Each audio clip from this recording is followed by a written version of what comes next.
بسم الله الرحمن الرحيم عن عبد الله رضي الله تعالى عنه عن النبي صلى الله عليه وسلم قال ليس منا من ضرب الخدود وشق الجيوب ودعا بدعوى الجاهلية رواہ البخاری۔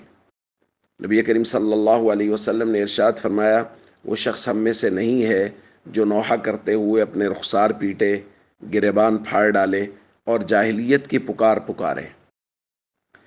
دوستو، دین اسلام ایک مکمل ضابطۂ حیات ہے جس میں ہر وقت کے احکامات بیان کیے گئے ہیں۔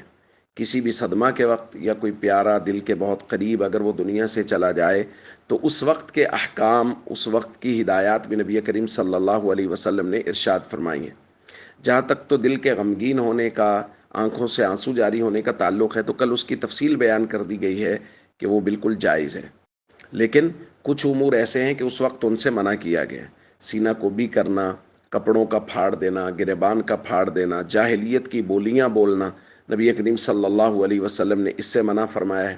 اسی طرح نوحہ کرنے والوں پر، کرنے والیوں پر نبی کریم صلی اللہ علیہ وسلم نے لعنت کی ہے، اور نہ صرف نوحہ کرنے والیوں پر بلکہ ان کو خوش ہو کے سننے والوں پر بھی۔ لعن رسول اللہ صلی اللہ علیہ وسلم النائحہ والمستمع، نوحہ کرنے والیاں اور اس کو سننے والیاں، ان سب پر بھی۔ اسی طرح نبی کریم صلی اللہ علیہ وسلم نے ان لوگوں پر بھی لعنت کی ہے جو کسی صدمہ کے وقت اپنے سر کے بال منڈوا دیں، یا چیخ چیخ کر چلا کر روئیں، او خرقہ، یا وہ اپنے کپڑوں کو پھاڑ ڈالیں۔ لعن رسول اللہ صلی اللہ علیہ وسلم من حلقہ، سر کے بال مونڈ ڈالیں، او سلقہ، چیخ چیخ کر چلا کر روئیں، او خرقہ، یا اپنے کپڑے پھاڑ ڈالیں۔ ان سے بھی نبی کریم صلی اللہ علیہ وسلم نے نہ صرف منع کیا بلکہ ایسے لوگوں پر لعنت فرمائی ہے۔ اس لیے ہم سب کو چاہیے صدمہ کے وقت، کسی بھی مشکل میں جب ہم ہوں یا کوئی پیارا دنیا سے چلا گیا ہے، تو صبر کا دامن تھامیں۔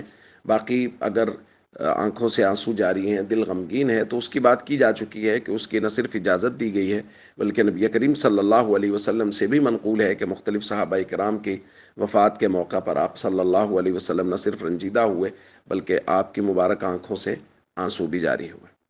السلام علیکم ورحمۃ اللہ وبرکاتہ۔